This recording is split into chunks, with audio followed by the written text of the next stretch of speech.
tuto. Donc c'est Will, je vais vous présenter du tournage aujourd'hui. Donc on va voir principalement la broche en rotation et la synchronisation du mandrin. Donc on verra aussi tout ce qui est gorge, rainure et tronçonnage.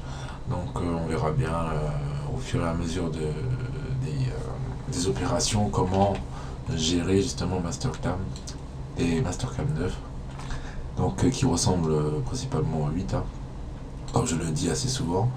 Voilà, j'ai déjà créé l'usinage, donc là je vais repartir de zéro et puis vous montrer justement comment établir tout ça. Voilà, donc on va démarrer un nouveau fichier, on va garder la même machine, hein, un tour basique. On va aller dans les paramètres directement, on regarde ce que l'on peut mettre comme option. Donc c'est à vous de gérer, hein, maintenant si vous connaissez. Donc se référer au tuto précédent pour pouvoir se servir de ces paramètres là pour pouvoir utiliser le mandrin et puis tout ce qui est brut. Donc on travaille, moi je travaille plus en positif, vous pouvez travailler en négatif, c'est pour éviter les erreurs de signes. Donc après il faut savoir que avant de sélectionner tout ça, il faut ouvrir la pièce. J'ai dû oublier. On va faire carrément importer. Donc pour importer un fichier, c'est ici.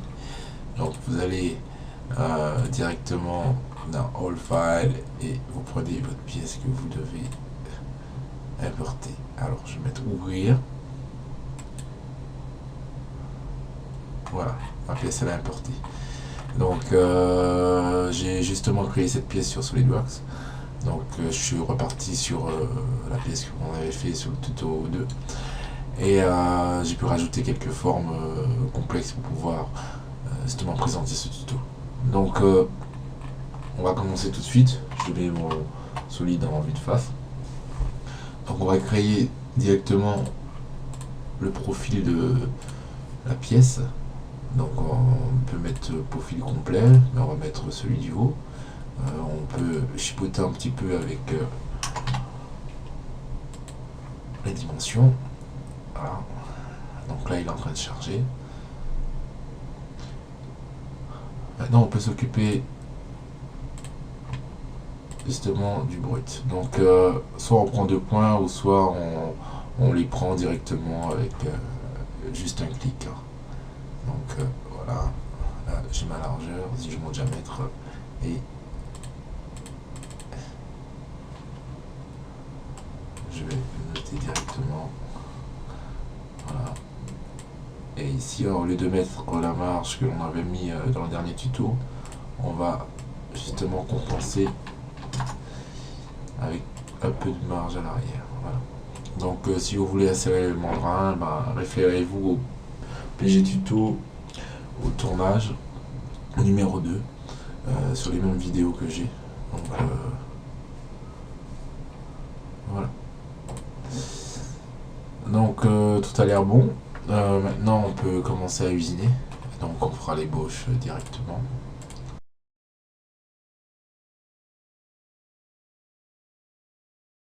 Ça y est, maintenant on peut passer en mode ralenti justement pour pouvoir justement apprendre à créer des rainures. Donc ça allait un peu vite pour pouvoir faire les premières opérations. C'était pour gagner du temps. Et pour entrer dans le vif du sujet aussi. Donc moi personnellement j'ai l'habitude de manipuler dans le tournage. Après on verra un peu de fraisage justement pour usiner cette partie là. Donc on verra bien comment on se débrouille. Donc pour pouvoir justement créer des rainures ou faire du tronçonnage, donc on a Cutter pour faire le tronçonnage. Et les rainures c'est juste là, donc cet onglet là nous allons appuyer dessus. Là on clique dessus une fois. Il nous propose plusieurs types de gorge. Donc soit on le prend par rapport à un point, soit on le prend par rapport à 2 points, soit on le prend par rapport à 3 lignes, soit on le prend par rapport à un chaînon, donc comme l'ébauche que nous avons fait juste avant, soit on prend multiples chaînons. Ça veut dire que vous créez le chaînon, après vous mettez ajouter, créer un autre chaînon, ajouter, et ainsi de suite. Voilà. Donc pour ma part, on va démarrer tout doucement avec le chaînon. Donc je vais m'occuper de la face arrière qu'il a en rainure. Voilà, à savoir que nous ne connaissons pas encore les paramètres justement de la gorge, donc on verra ça petit à petit, hein. Voilà, donc mon chaînon est créé. Alors, je peux valider. Donc maintenant il me propose un outil. Donc ce que je vais faire, c'est sélectionner un outil justement pour les autres gorges aussi. Donc j'aimerais tronçonner avec le même outil pour garder les mêmes cotations, on va dire au niveau du G41. Donc on va se servir d'un outil comme ça, on va juste le modifier sur la longueur. Donc ici on va entrer, on va modifier le C, on va mettre 60. Donc on a une hauteur de 3,2 et la paquette fait 3,2 plus ça fait 4. Donc on a une paquette d'une largeur de 4 mm. Voilà, donc ici vous avez le décalage outil. Donc à savoir qu'il y a plusieurs décalages. Donc sur le décalage que nous aurons, nous mettrons 161 pour nommer justement le décalage arrière justement de l'outil. Donc principalement je préfère mettre celui-ci. Mais bon, c'est vous qui voyez hein, comment vous opérez. De toute façon, c'est sous la programmation que l'on voit les nombreuses erreurs. Donc c'est à vous de jauger quel type de correction est la mieux appropriée. Pardon. Voilà. Donc ça c'est fait. Donc maintenant entrons dans le vif du sujet. Ici, on peut orienter justement l'usinage. Et je dis bien l'usinage et pas l'outil. Hein. L'outil, si vous voulez l'orienter, vous allez directement sur Setup Tool et vous mettez la plongée et la direction. Donc admettons, je mets 10 degrés, mon outil il va tourner de 10 degrés. Quoi. Voilà, c'est là où il ne faut pas faire d'amalgame. Voilà. Donc là, je vais valider l'outil avec 10 degrés. On va regarder justement comment l'outil est dessiné. Voilà. Là, j'ai mis une orientation de 10 degrés. Donc, en sachant que le positif, c'est dans le côté anti-horaire. Et le côté négatif, c'est dans le sens horaire. Voilà. Donc, on va pas s'en servir pour l'instant. Ce sera pour d'autres applications. Donc, je dessinerai d'autres pièces pour pouvoir appliquer ces éléments-là. Pour l'instant, ce qui nous intéresse, c'est d'avoir un outil à 90 degrés, ou bien 0 degré, pardon. Voilà. Et de commencer justement l'opération. Donc l'outil il est bien droit. J'ai justement mis beaucoup plus de longueur parce que je connais pas justement mes éléments, en sachant que c'est un outil virtuel, donc on peut modifier comme on veut. Voilà.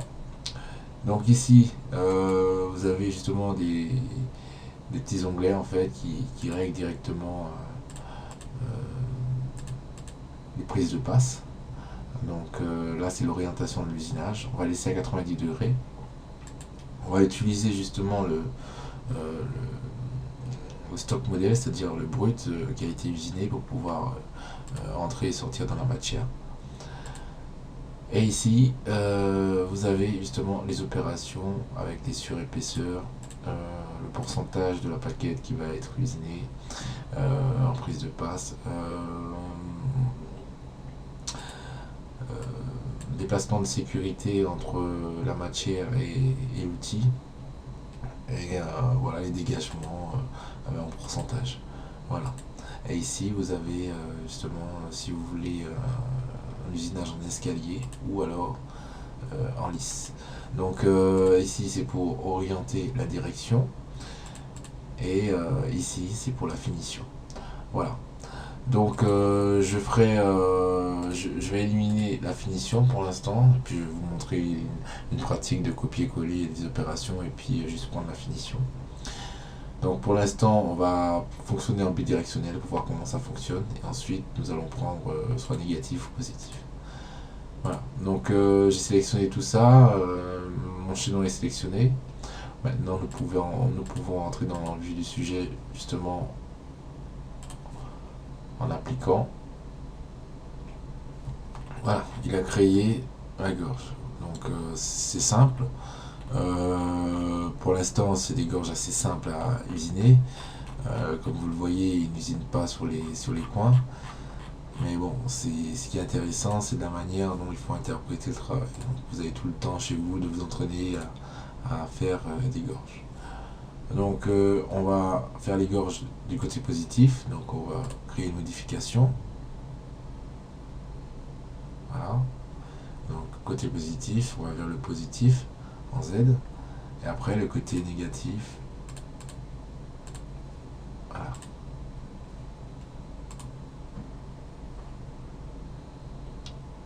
Donc c'est à vous de définir votre stratégie d'usinage. Personnellement, bidirectionnel, ça ne me dérange pas du tout.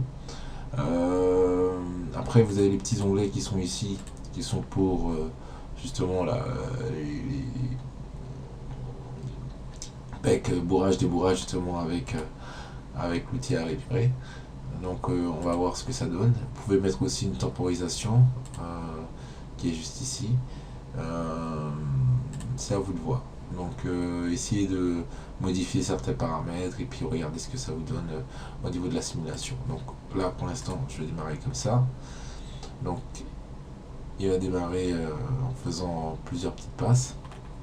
Et moi ça me va comme ça. Donc on va attaquer l'autre gorge. Donc sachant que notre outil ne peut pas passer ici pour pouvoir faire les bouches, on sera obligé d'utiliser l'outil à régénérer pour pouvoir justement arriver à nos fins. Voilà. Donc on va sélectionner Groove et maintenant nous allons créer le chaînon. Voilà. Et voilà.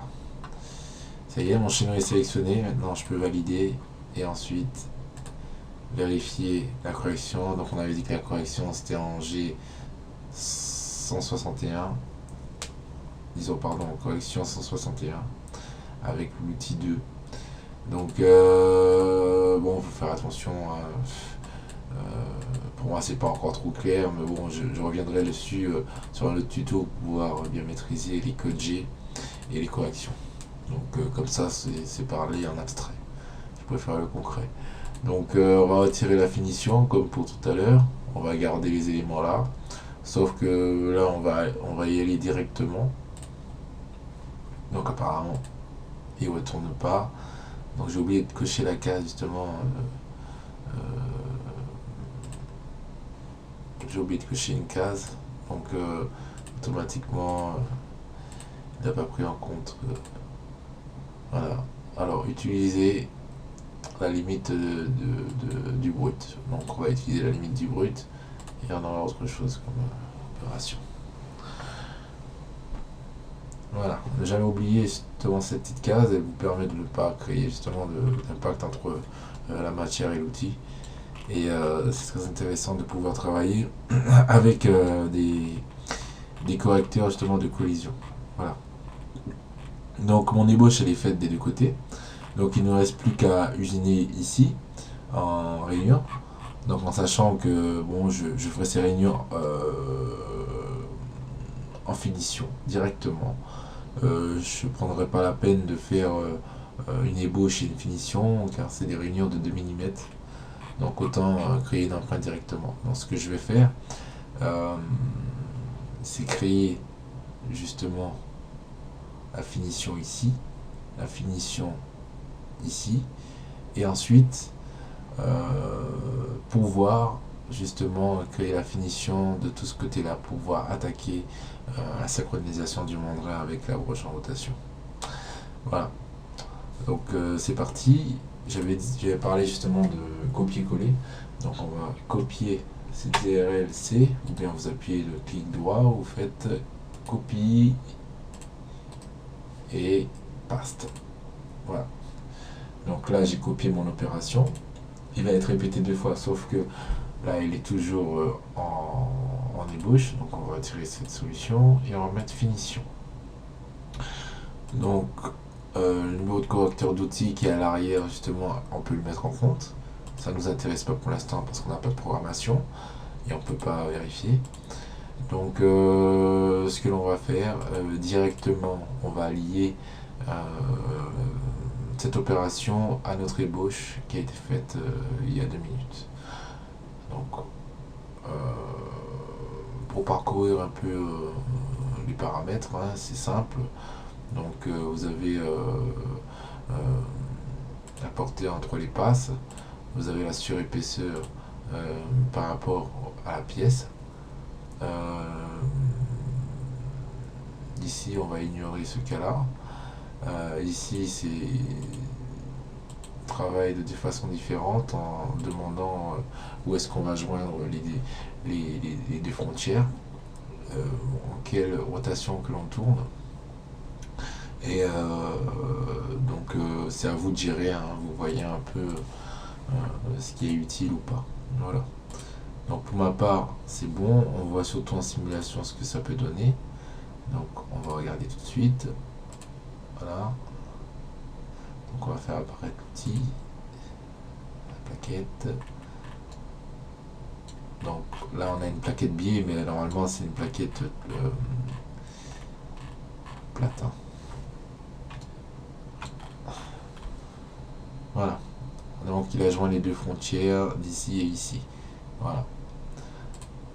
Donc pour moi c'est bon.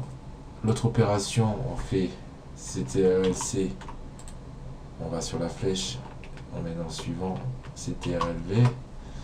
Et maintenant on peut regarder justement toujours en mode ébauche et on met en finition. Donc je garde les mêmes paramètres ici. On peut changer ici au niveau du correcteur, mais ça ne va pas nous intéresser car nous n'avons pas la programmation pour l'instant. Et on regarde ce que ça peut donner. Donc on va mettre Blackplot. Donc on va mettre les sorties rapides aussi. Et on y va. Donc mon outil il arrive en rapide. Descend dans la matière en vitesse de travail sur les lignes vertes. Et ensuite il joint les deux frontières. Voilà. Donc voilà pour la première étape des gorges. Maintenant nous allons créer justement la finition de ces deux côtés là après la finition de notre pièce. Donc on va finir ce côté là, on va sélectionner notre finition. Donc ici voilà, donc je ferai une première finition par là en sachant qu'il y a déjà une finition qui a déjà été faite ici. Donc je vais utiliser un autre outil à 35 degrés. Voilà. Apparemment il reste un petit peu de matière, on va demander justement à l'outil d'aller un peu plus loin.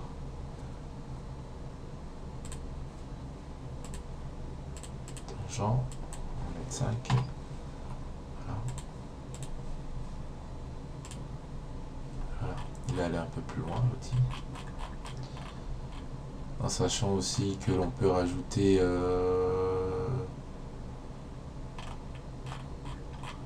on va rajouter le rayon qui est ici. Apparemment il l'a pas pris en compte tout à l'heure. Donc on va rajouter le rayon. Donc ce que je vais faire, aller directement dans le chaînon, soit supprimer le chaînon ou on va supprimer le chaînon et on va directement le lier. Alors ajouter, vous cliquez sur le chaînon et voilà. Là pour ma part c'est bon. On va voir ce que ça donne. Donc apparemment il n'a pas pris en compte encore. Donc c'est un petit détail, hein, mais bon. J'aime bien le travail de précision. Bref, on verra ça après.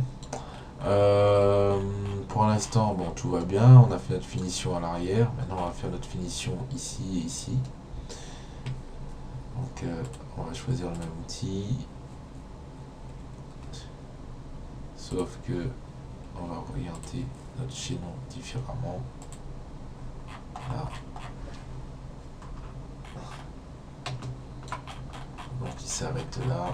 On va le faire continuer jusqu'ici. Ok. Donc qu'est-ce que ça peut donner? Voilà. Apparemment il s'arrête encore. On va modifier certains paramètres. Donc c'est pas celui-ci, c'est lean out, aller de tangent et d'aller à 12 mm. Qu'est-ce que ça nous donne? Bon, faudrait lui dire pendant l'ébauche d'aller un peu plus loin, sinon il va casser tout. Donc pour ma part c'est bon, donc tout va bien pour l'instant. Bon, maintenant que nous avons fait toutes les gorges et leur finition, donc personnellement je vais créer les autres gorges. Donc on avait dit que l'on attaquait justement avec une empreinte d'outil, ou alors on peut créer une ébauche ou une finition, ce qui est franchement inutile parce que bon, après ça dépend de la cotation que vous avez hein, et comment vous travaillez. Donc pour ma part donc j'ai créé justement la finition des limites qui nous intéressait. Donc pour pouvoir montrer en backplot, voilà, j'arrive en rapide, on va montrer l'outil quand même. Et ensuite je passe directement de l'autre côté de la frontière pour pouvoir usiner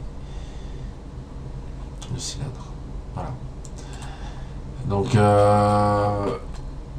maintenant on va faire des multiples gorges, des multiples rainures. Donc pour ce faire on va prendre le même outil que tout à l'heure, juste là, multiples chaînes, et on va sélectionner directement les chaînons. Donc vous avez vu hein, c'est vraiment de la sélection de chaînons, le travail se simplifie. Je pense que tout le monde est à l'aise avec ça. Il n'y a pas de souci. Je crois que Catcha fonctionne de la même manière, donc pour les utilisateurs de Catcha, ça doit être hyper simple quoi. Donc pour ajouter un autre chaînon, vous appuyez sur Unchain, faites de la chaîne et ensuite vous démarrez une autre chaîne, et ainsi de suite. Voilà. Et la dernière, hop, sens, et hop, et voilà. Donc pour ma part c'est bon. Donc on utilise soit le même outil ou un autre outil. Donc le même outil ça va être impossible parce que c'est des réunions de 2. Donc là on a 1,85. Ce serait bien si l'on trouve. Donc apparemment il n'y en a pas. Bon, on va utiliser celui de 1,85. On va pas entrer dans les détails, je vais juste rallonger un petit peu la longueur de tout à l'heure. Là je vais mettre 40 pour être sûr que je n'aurai pas de collision. Et même chose, hein, vous avez le correcteur d'outils arrière que vous pouvez programmer, mais comme on appelle programmation, donc on va s'en passer pour l'instant. Donc on va dessiner l'outil il est comme ça, donc tout va bien.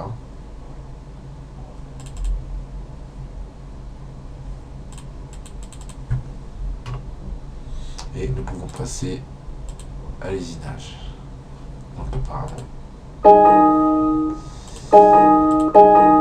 il y a des erreurs, donc on verra pourquoi il génère ces erreurs. Voilà pourquoi il génère ces erreurs.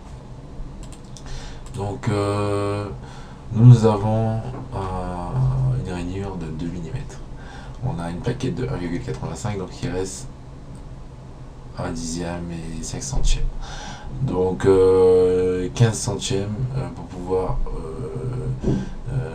usiner justement cette partie. Donc la surépaisseur que j'aurai ici est trop volumineuse, donc je vais mettre du 0,5 de chaque côté. Et pour justement éviter la collision. Voilà.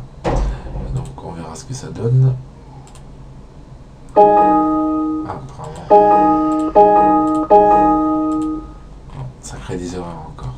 Donc ce que je vais faire, je vais carrément supprimer l'opération. Et maintenant, on va directement créer la chaîne. On va prendre ce que j'ai pris précédemment. Donc pour reprendre ce que vous avez sélectionné précédemment, c'est le bouton 1. Voilà. Donc on va sélectionner cet outil. Boundary Stock, on va prendre justement l'orientation par rapport à la limite du brut. Et on va faire une surépaisseur de 0,5 de chaque côté. Voilà. Donc pas par c'est bon. Donc il fait une ébauche plus une finition. Donc la finition, il retirera seulement 0,05 mm.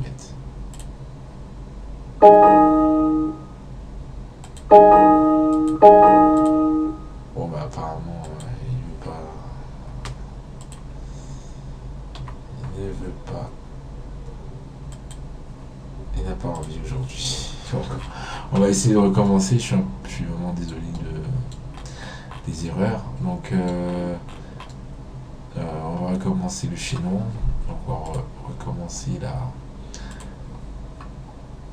les multiples sélections. Donc je vais carrément reprendre toutes mes sélections. Voilà. 1, 2, 3,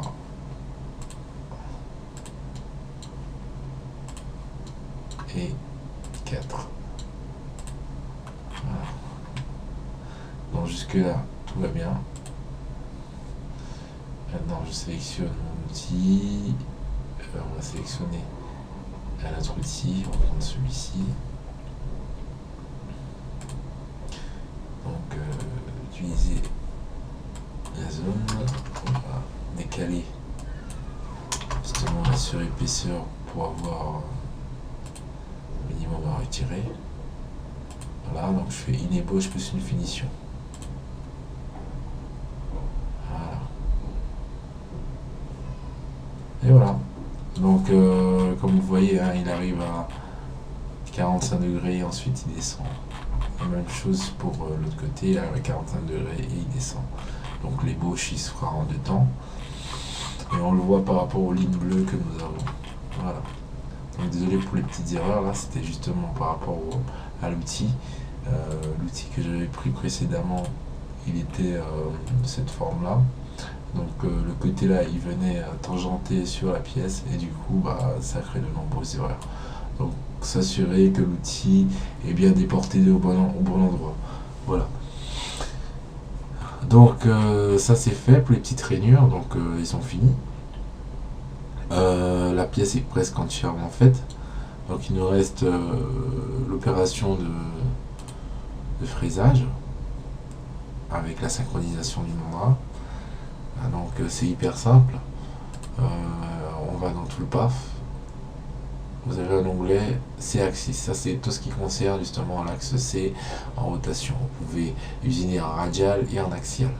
Donc ce qui va nous intéresser, c'est usiner en axial, radial pardon. Donc pour ce faire, il faudrait que j'ai une première entité ici et une deuxième entité par là. Donc est-ce qu'ils sont déjà sélectionnés? Apparemment oui. Je vais tout de suite vous montrer comment sélectionner ces entités en quittant l'opération. Donc dans l'opération création, vous avez le mode curve et vous pouvez rajouter toutes les lignes que vous désirez, soit en sélectionnant une courbe ou soit en cliquant ici et valider la pièce. Et là, vous allez avoir toutes les arêtes de la pièce en elle-même. C'est ce que j'ai fait. Je ne vais pas refaire la même manipulation, mais vous avez juste à cliquer Hand Selection. Voilà. Donc, après, toutes les lignes elles sont en apparition. Donc, ce que nous allons faire, c'est faire une rotation du solide en sens horaire. et venir usiner sur le côté ici et sur le côté ici. Donc à savoir si on laisse des surépaisseurs ou pas du tout. Pour ma part, je suis juste en représentation, donc je vais rentrer dans la matière directement. Donc je vais d'abord corriger à droite et après je vais corriger à gauche. Voilà, voilà pour la théorie. Maintenant on va passer à la pratique. Donc je vais sélectionner Axis Contour. Voilà. On va sélectionner maintenant le chaînon. Le chaînon étant sélectionné, on programme l'outil, la correction. Donc on avait dit une correction sur la droite. Et on combine la rotation, justement, on va dire à 50 mm. On combine la rotation en sens horaire. Voilà. On va voir ce que ça donne. Donc là, pour l'instant, j'ai ma ligne en bleu qui fait le parcours. Peut-être ce que j'ai oublié, c'est peut-être les lead in, lead out. Donc en mode fraisage, c'est l'interface que vous aurez. Donc il faut se familiariser un petit peu avec. Donc lead in, lead out, c'est ici. On va l'activer, sauf qu'on va étendre l'entrée de 10 mm. Et on va arriver en tangent. Voilà. Donc, on va voir si il fait ce que je lui dis. Voilà. Donc il s'étend directement et il arrive en tangent. Donc je pourrais même rajouter un petit paramètre justement pour pouvoir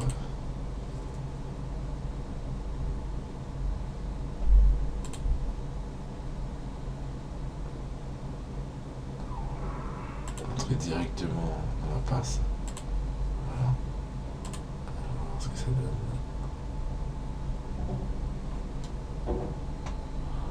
Voilà. Donc, même chose, je vais copier cette opération et je vais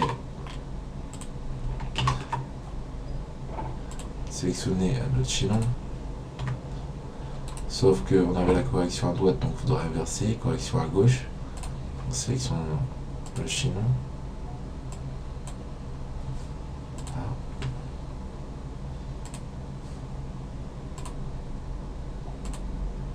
Gauche et voilà.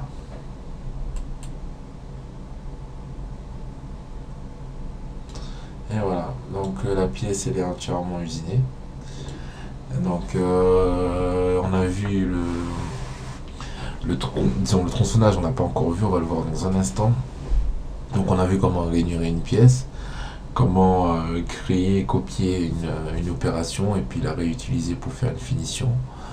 Et comment actionner le mandrin et en utilisant justement la broche en rotation. Donc on verra plus d'éléments justement quand on va atteindre la programmation pour pouvoir voir là où il peut y avoir des erreurs fréquentes.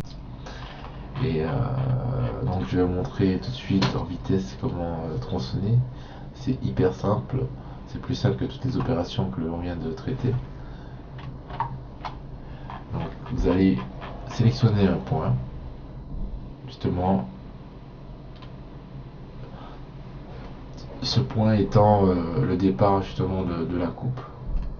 Donc on lui donne une zone de sécurité en incrémental et par rapport au brut aussi en incrémental, et on fait la correction soit par rapport à ce côté là, sur le côté rouge que vous voyez, ou l'autre côté, back radius. Donc front radius et back radius. Donc cela permet justement de pouvoir orienter ces G41, G42 et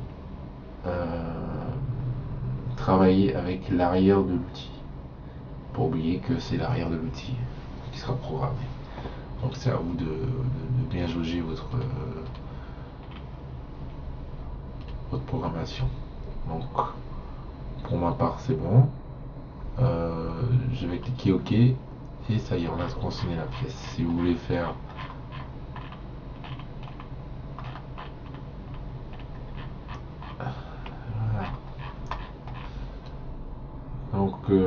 je vais juste sélectionner un autre outil parce que j'ai l'impression que l'outil il n'est pas, c'est pas un outil adéquat. Donc je vais sélectionner celui-ci comme outil. Voilà. Voilà. Donc normalement la pièce elle est sectionnée. Donc la pièce elle est vraiment entièrement en fait. Voilà. Ça y est, on va se quitter donc sur une simulation et puis j'espère que ça a été intéressant pour vous de pouvoir voir de nouvelles pratiques sur Mastercard 9 et je vous dis à bientôt pour un prochain tuto sur PG Tuto. Allez, salut, au revoir.